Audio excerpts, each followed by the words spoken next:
I recommend inserting who you are as a human being into your brand, into your Instagram account. So when people find you, yes, they love your website, your portfolio is awesome, your website captures them, but then when they really start to get to know you, that's where they become sold on you. Katelyn James started her photography business from her dorm room in 2008 as an alternative to starting a job search in the midst of a recession. Her initial goals were modest, just hoping to earn enough to live on. She's far exceeded those goals, and today her business makes about $200,000 a month, a significant portion of which is passive income. In today's podcast episode, I'll find out how Katelyn started and grew her photography business. We'll cover everything from what equipment you need and how to attract your first customers to the biggest mistakes she made along the way and how you can avoid them. Let's talk to Katelyn. Katelyn, thanks so much for joining us. Thanks for having me. Excited to be here. Let's start with your story. How did you get into the photography industry, and when did you make the decision to start your own business? It's a great question. I was in college and I was trying out all these internships, and I quickly realized, even though I was in the creative world, I did not like having a boss. Creative things don't seem that creative when someone changes everything after you submit them. So I realized, man, I've got to find a way to work for myself. And I had a friend who was shooting weddings and invited me to come along, and I knew nothing. I look at those images and I'm baffled that she kept inviting me. But that was my invitation to the industry, and I decided I could do this. If I could charge and grow with my prices, I think I could do this. And so that was kind of my entry point into an industry without a single photography class. I knew absolutely nothing. Wow, that in itself is highly encouraging. Oh, yes. That you can kind of get started there. So on that startup side of things, what were the initial startup investments that you had when you started and that you might recommend for somebody thinking about getting into the photography industry?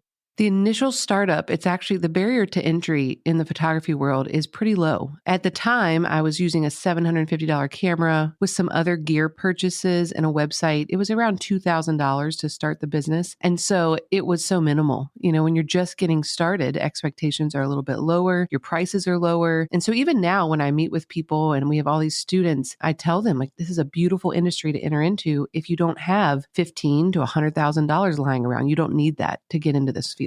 What is the road to profitability? I mean, with those low startup costs, it seems like you can probably get there pretty quickly, but what do revenues look like in that first year?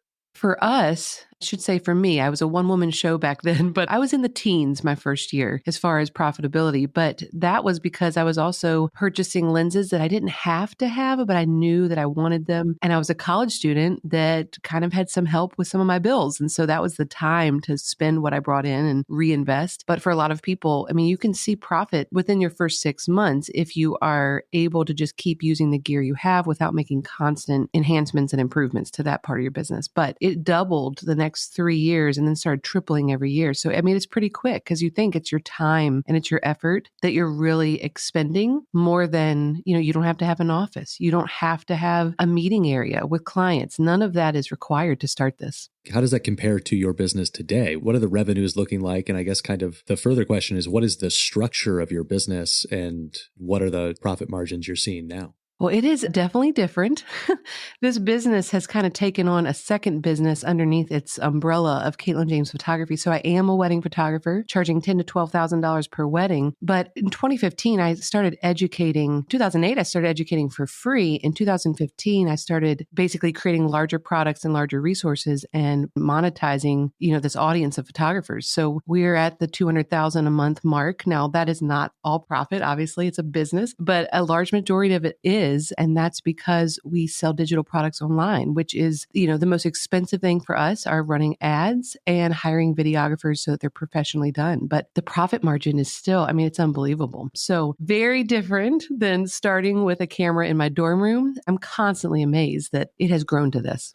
So me on the other side of this mic, not somebody in the photography industry, when I think about scaling revenues as a photography business, I'm like, well, there's only so many hours in a day that you can be snapping a camera. So that feels limited. But I guess, Yes. Are these digital products the best approach to scaling as a photography business? I would say, you have to have a passion for education. If you don't, and there are some great examples in the industry of people that are just in it for the money, you have to love helping people. And if you don't, it's very obvious. So that's something that you have to consider. Another way to scale, it would be to hire an associate team, or become an incredibly boutique niche brand and charge $20,000 to $30,000 per wedding. So there are multiple ways, but to scale to what we have, it is hard to do that when you are still trading time for money, even if you have a team trading time for money. What sets your company apart from other photography businesses, and how is that your competitive advantage? Well, I think early on in college, going back to the, cost of doing business, I didn't have money to market. So there was no paid advertising, even though that's what the entire industry did back then. So the only way I knew how to market was to market me. So I started blogging every day. I got an Instagram account when Instagram became a thing, and I started sharing who I was as my advantage, using my personal brand as an advantage, not my images. So that's the first thing. And the second thing was I realized I was unintentionally building a tribe. So I was building this group of people that were obsessed, not just with my images, but they wanted to be a KJ bride. They were obsessed with being a KJ bride and they would pay anything. And that grew to, we hosted events for our clients. I mean, we've had 115 past clients with their children in our backyard for pool parties. People travel from out of state to come to things like that. Even though we're not doing that as actively anymore, that is what built the brand that then brought in the photographers that wanted to learn, how have you built what you've built? Obviously, you sort of built the business as a wedding photographer. Right. How important is it to have that niche as a photography business? And are there specific niches that you might recommend to somebody starting out? I would say there is a level of expertise and there's a level of, oh, wow, this is her specialty that allowed me to raise my prices very quickly. And so, and just like any business, if there's, a person that's viewed as an expert, you're going to pay more for that expert, or you should expect to pay more for that expert. So offering everything under the sun, which I did when I started, it didn't serve me very well. So I quickly found I'm incredibly gifted at, relationships with people, high stress situations. It made sense for me to be in the wedding world, whereas for some others, they need more like 20 to 30-minute sessions with a family and they can handle children really well. And that's their specialty. So I think it matters greatly. Some people would say, well, for the average photographer, that's not as true. But in my experience, it has served me very well. I've actually gone back to doing family sessions since I've had so many children recently. And that has been a really fun transition. But I know there's no way I'd be at the level I am with the income from weddings if I had done everything under the sun my entire career.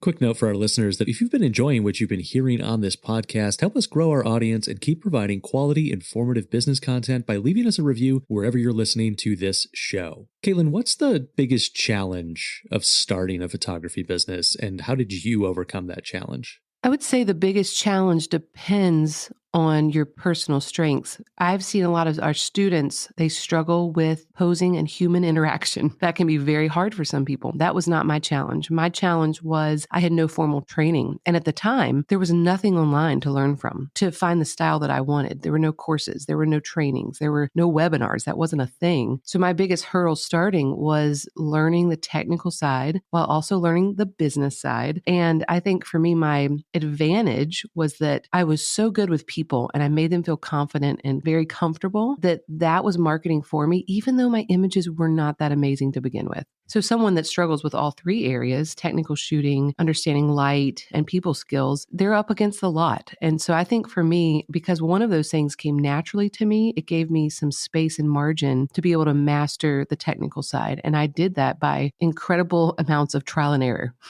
You mentioned that the kind of like wealth of internet knowledge that exists now wasn't necessarily there when you were starting out. There wasn't 1.5 million YouTube tutorials that you could turn to. Right. But now it almost feels like there's kind of the opposite problem, right? There's so many people that offer information and lessons and how-tos that it can be kind of hard to sort out what might be the best first steps to take to learning some of the skills that you need. So where would you advise that somebody turn and look for those types of opportunities? That's a good question. I do agree with you 100%. I mean, that YouTube is full of videos and it's like, how do you piece everything together to find your exact solution? My recommendation is for people to follow an educator on all the platforms where they create content. And if they are a person that genuinely is in this, I think for the long haul and because they love educating, they're going to be creating new content for their audience because they enjoy helping them. And if you start enjoying that content for free, you're going to quickly discover even things like, do I like this person person's voice? Can I listen to them for hours? Do I like the way they teach? Do I think they're in it for the right reasons? And then is this a style that I want to pursue? Because there are so many different styles. And if you're following a light and bright photographer, but you really want a dark and moody style, then maybe you need to look for an educator that has images that are exactly what you're trying to learn and grow in. So a lot of things to look for, but I think in general, there's so much content and people market with content. You need to spend some time in these worlds before you're spending $400, $500, $600 on a large scale course. Make sure you love this educator.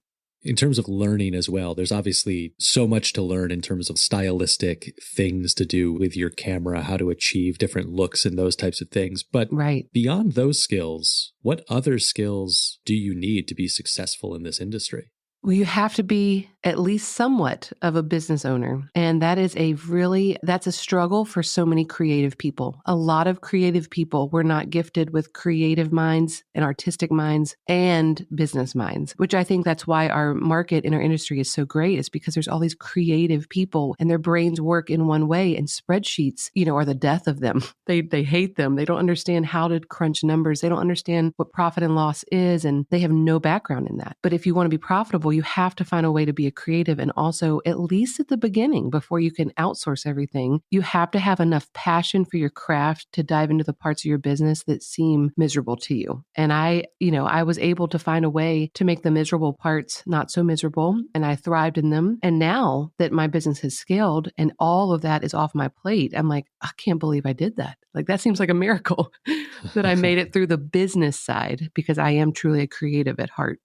How did you get yourself through the miserable portions? Because I think that a lot of people have this dream of entrepreneurship, whether it's in photography or other creative fields or kind of just in general, where they're like, I'm going to be my own boss and I'm going to be able to do what I want and it's going to be awesome. How did you motivate yourself to push through the stuff that is significantly less awesome about running your own business? Right. This doesn't sound very attractive, but I do think I was motivated by the numbers. And so I have a competitive side to me that I thought, okay, once I hit 24 grand, that was my goal coming out of college, then I quickly wanted to make this a 6-figure business. And I think the competitive side of me and the doer side of me, that pushed me through hiring a CPA, doing the bookkeeping until I could hire a CPA, checking off spreadsheets. And I also found people started recognizing that I was growing in business. And I think there was motivation there to have the best workflows, to have the best systems, because I knew eventually maybe I could teach them this. And, now we have $1,000 business course that thousands of photographers take and learn. And so I think maybe I didn't know the trajectory of, a multi-million-dollar business down the road, but I think I did have an idea of I could be great at this. And there's not a lot of people teaching this. And so if I can figure out amazing systems for myself, I'm going to be able to help people and I might be able to scale this thing. So that's probably what got me out of the pit of like, oh, I hate the side of business. I just want to create beautiful images. I want to step back to that start out thing, knock out a few logistical questions for our listeners who might be considering getting started out. Can you give us kind of a brief overview of what some of those must-have first pieces of equipment for a photography business are? Like, do you need more than one camera? What lenses do you absolutely need to have, etc.?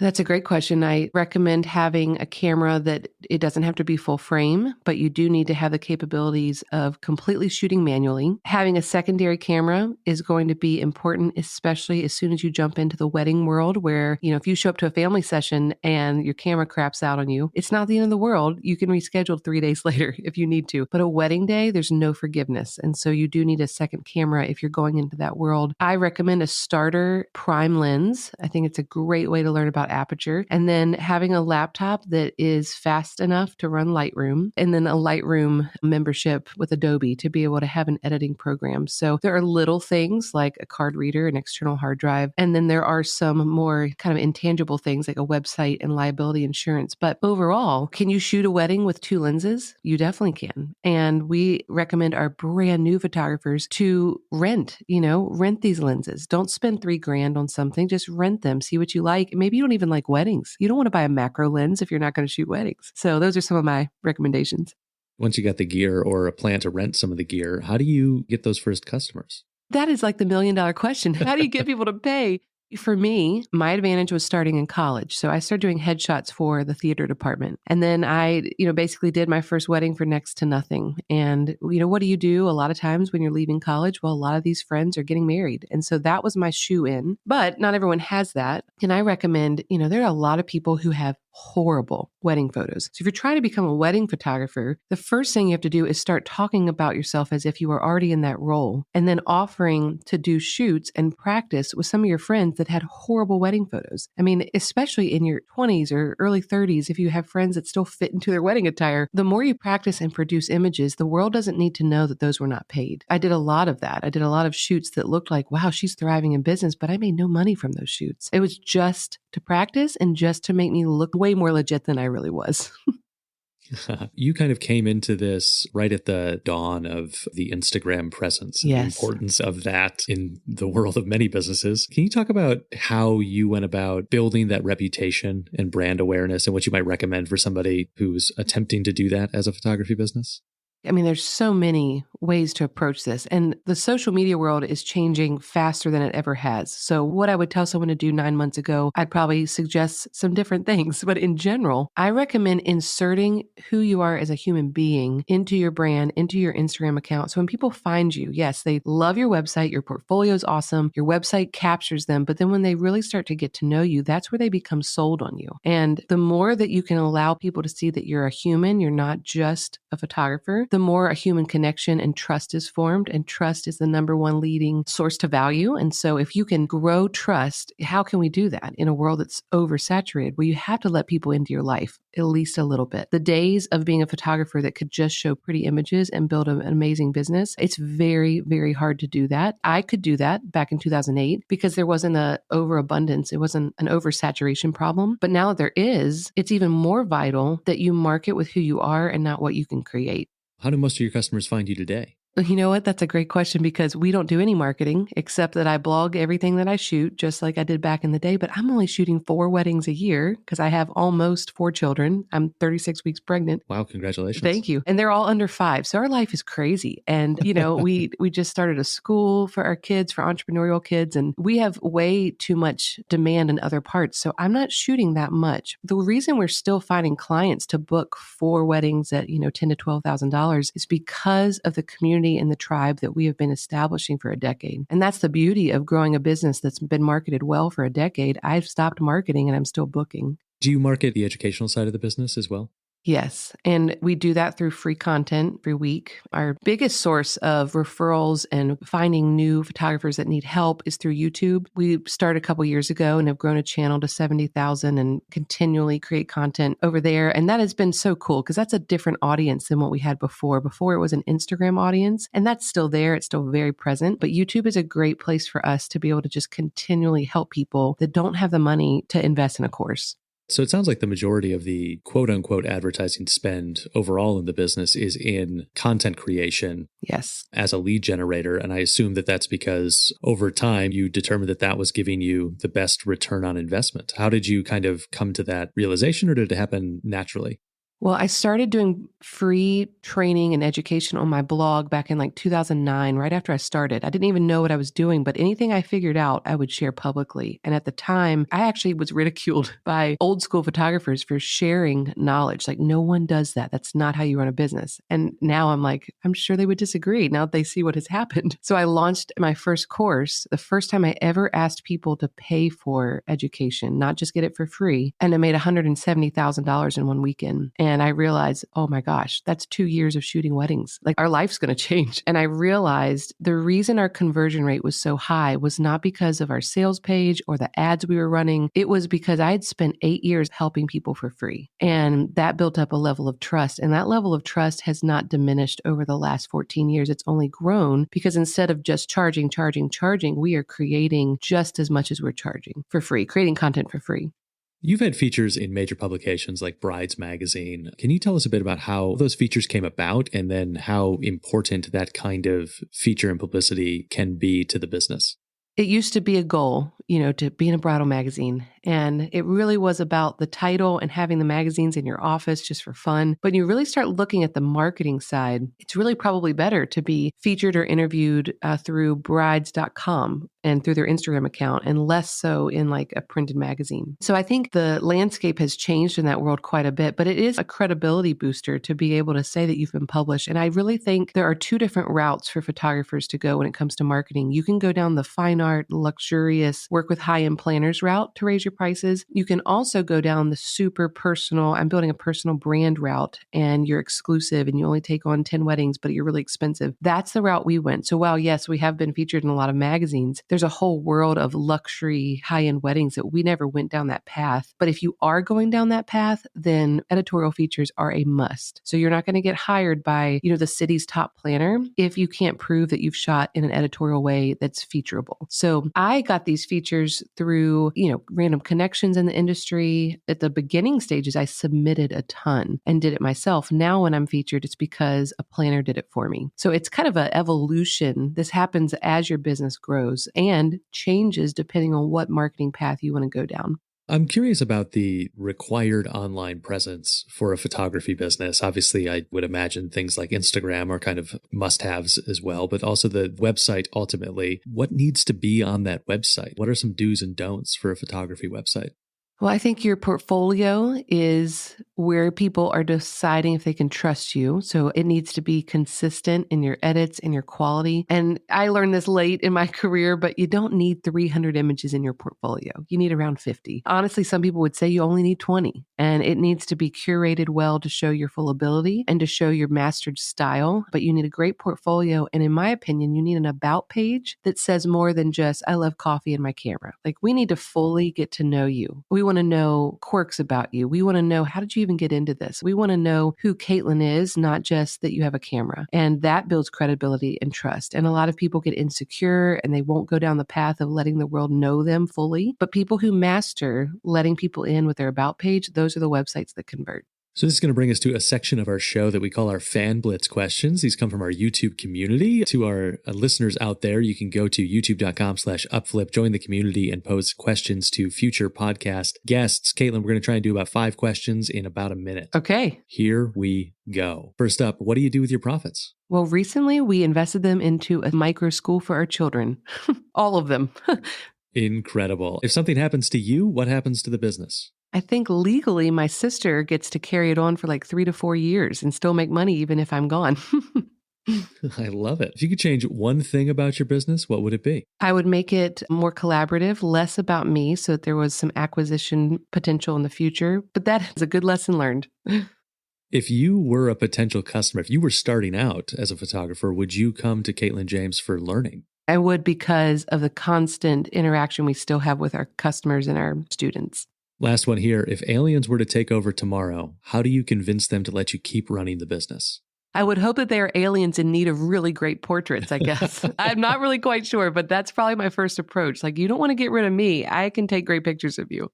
I love it. Those are our Fan Blitz questions. Again, those come from our YouTube community. Go to youtube.com/upflip and post questions to future podcast guests. Katelyn, I'm curious about what your normal week looks like running your business and what systems or standard operating procedures you might be using to manage your own workflow. That's a great question. I will be honest, full transparency, it used to be a lot more stable before I had 3 kids, 5 and under, and was pregnant. We never know what's going to hit us each week. I had a lot of sick kids this year. So that means that the most reliable part of my work life and my schedule and the way we run the business is that there's amazing flexibility. So I have a team. I know that I am only responsible for vision and content creation, but everything else has been handed off. My sister is my CEO and has been for years, and she keeps me straight, and we pivot when we need to. So about 4 hours of work a day is an amazing work day, but we also can survive working an hour on Monday and an hour on Thursday if we have to. So as a mom, that's amazing, that I can run a multi-million-dollar business and be so flexible. That is both amazing and inspiring to a lot of folks out there. You mentioned that you aren't shooting that many weddings necessarily anymore, right, and that you're maybe doing some more family photography. If someone wants to book you for a job, how far in advance is that happening? And can you talk a bit about the scheduling process from the business side? Sure. It used to be 8 months to a year out was pretty appropriate to book a wedding. And now, we are only looking at spring 2024, and we're not quite to spring 2023 yet. So over a year in advance is pretty normal for a wedding these days. And quite honestly, family portraits, I'm only doing a few of those a year as well. I do enough to create content for our membership. And so I kind of need it 6 to 12 months in advance to know about a family portrait session. And that's hard because some people, they're going to have a baby. They don't even know they're going to be pregnant. So I wouldn't say that my availability is what it used to be, but that's also just because of my season of life. I look forward to a new season in the future when I don't have such young kids and I can travel. But we're shooting a wedding in Scotland in about 8 weeks, and I'm having a baby in 4 weeks. So I still take on some crazy things. I mean, how do you turn down the wedding in Scotland? Oh, I know. It's amazing. It seems impossible to try and turn down. Right. Can you then also talk us through maybe what the industry standard look should be for the process from initially booking a job to ultimately final delivery, like what the steps in that process are? Sure. I think your price point determines how involved and how many things you do to surprise and really elevate your experience. But for us at our level, when we book a client, we have a lot of very personal emails that are back and forth about, getting to know them and who they are. And they book online. It's a very easy process. And then we schedule their engagement session. Their engagement session is obviously shot by me. My husband goes with me because it is truly important for them to meet both of us before the wedding day so that we feel like friends walking into the wedding day and not these awkward people they've never met. So that's a required part of our process. And then, you show up for the wedding day, that experience in and of itself, I could do a whole course just on that. But you photograph their day, we deliver our images incredibly fast, like within 7 days. And there are still majority of photographers take months to get images back to their clients. So we have a whole course on that. How do we do that delivery? And then we surprise them throughout the whole process, whether it's, 4 weeks before the wedding when they're getting stressed, we surprise them with a $100 gift card to a steakhouse.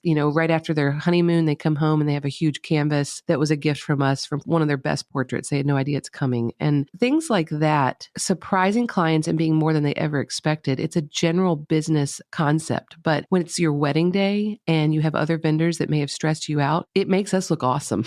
It makes our clients just fall in love with us. So that's kind of just a blanketed overview. But I would say what makes us memorable and what makes us win at business are all the in-between little things that our clients never expected from us. Yeah, I want to ask about that kind of surprise and delight element that clearly raises the bar of customer service in the photography industry. Can you talk about how you determined those to be the right moves for your company in terms of how you do that and any other incremental benefits that those are providing you by treating your customers that way? I think, the largest benefit is just that we can keep charging 5 figures for a wedding. And that is, in our industry, that's a great accomplishment. But what happens is we look at our whole experience and some things cost us, buying them a canvas is going to cost us. $100 gift card will cost us. But the return of that, you're not going to see the exact ROI, but it's the trust in our clients that comes from those experiences and those surprises that refers them to a bridesmaid, that turns a baby sister into a future KJ bride. And I would say we also try to think strategically. When a bride emails us and says, shoot, I think I need to book another hour of coverage. Well, we keep our hourly rate incredibly high so that when a bride needs just an additional hour of coverage, we gift that to her and surprise her and she's just blown away. And that doesn't really cost us anything. So we try to think strategically about that. How can we wow and win them over? We're just being strategic in the way that we lay out our pricing. So things like that, I think it benefits us to find ways to make our clients say, gosh, they're just so much more than I ever imagined. I do want to talk about your pricing structure. Nobody is going to start out in this business and be where you are in the terms of pricing structure, but how do you set those initial prices as a photographer? And how do you kind of know when it is time and your business and portfolio are ready to start raising those prices up? Whenever I have a Zoom call with some of our membership students, they always want to know, what should I charge? And I tell them, guys, I need to sit down with you and ask you 10 different pointed questions to understand your market, your industry, where you are, your experience. I need to see your images, your website presence, your Instagram presence, your client experience. I need to understand all of those things to be able to determine how valuable you seem. So it's a very hard thing to understand. Some people can start charging $2,200 because they've done so much practice and they have have such a presence about them that people will pay that. But for me, I started at $750, and some people just shoot for free for 2 years, which I do not recommend. But I think in general, if you want a way to gauge your growth, we normally tell our students the 3 E's of pricing are education, equipment, and experience. And as those three things grow, making $300 incremental increases in their prices their first few years, after you shoot 3 weddings, raise your prices $300 and see what the market can handle. That's normally what we would recommend to somebody. But again, so much goes into the 10 things that I would normally sit down in a coaching session and ask. What kind of pre-screening is important before you as a photographer decide to take a job? Like, what kind of information do you need from somebody? How do you kind of determine that, okay, this is actually going to be a good fit? We ask our clients or potential clients very personal questions about explain how he proposed, explain your story. How did you guys meet each other? And how did you find me? And what are you looking forward to? And when we get like 1 sentence responses to that, but then we get 15 questions about process and procedure, that's a no for me. That is, it's not a bad thing. They're allowed to ask questions, but we know that's not the voice of our ideal client. Our ideal client writes paragraphs. They tell us everything because they feel like they already know us, because they've followed us for so long, that now it's their turn for us to get to know them, and they care about that. And that email is like a telltale sign. And my team even knows if we don't get a response that sounds like a KJ couple, I don't even get involved in the process. They tell the potential client we're not available for them. Are there any other red flags that somebody should be looking out for when they're just starting out so they don't find themselves on a job that becomes a terrible experience for themselves? We have a Facebook group of about 18,000 photographers, and constantly every week people are sharing screenshots of some messages and saying, does this seem like a red flag? And almost always they are. If you feel like you have a red flag situation, you probably do. And a lot of times it looks like an overabundance of questions that should just be the client trusting your creative intuition. If a client sends you, a 3-page document of saved Pinterest poses, that's not your ideal client. You legally can't even copy people's photos like that. So that's not a good fit. Or, if you have someone that is quite honestly already telling you what you should be doing and nitpicking other shoots that you've done, we got to find clients that trust you. And that is what creates the most beautiful experience, not just for the photographer, but also for the client. So a lot of our red flags show up in the messaging before a booking happens. What's been your biggest failure as a business owner, and how did you recover from it? And what did you learn from the experience? I had a pretty decent tax whoopsie back in my previous years before having a CPA. And I used to tell people it was a $12,000 mistake with some sales tax on products. But, now that I've been in business longer, we recently, in the last few years, we kind of went down this path of designing a custom built site to fix some SEO issues and to create a really cool experience for our clients, or our students rather. And we got about a year into this process with this tech company and spent about $65,000. And just realized they don't get this. Like, this is not going well.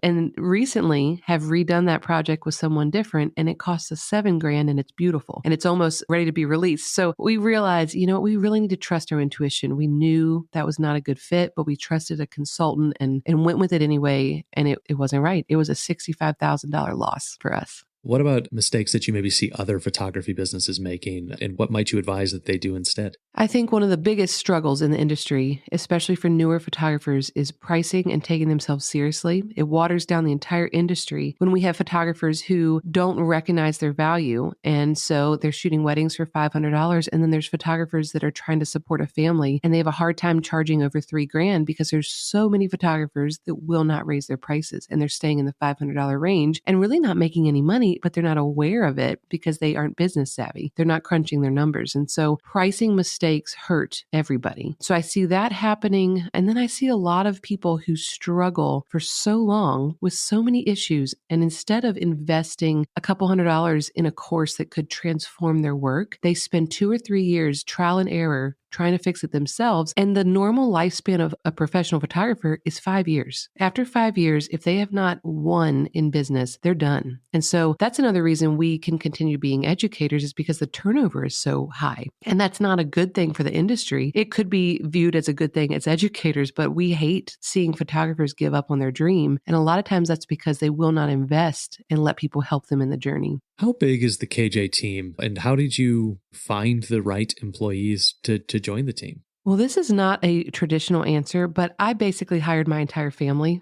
I know a lot of people would say, oh my gosh, I would never do that. We've actually had people say, can you make a course on how to work with your family? But, we do have a lot of family members. My mom, my sister-in-law, and then her best friend, and even my dad now is on the team, and my husband. So we have hired family members, but I'm constantly looking for people who have exactly what we need. So we hired a videographer that we've used for over a decade. He's a good friend of ours, Tyler Harrington. And I am looking for people who are just as excited about my growth as I am. And Tyler has always been that way. And he's a huge part of he is the YouTube channel, basically. My sister is a CEO of the business, and her gifts are exactly what I need them to be to run it from the back end. And then we have 2 girls that manage our support, and we have other contracted workers. But my mom is a full-time nanny to her grandchildren and gets paid great money to do so.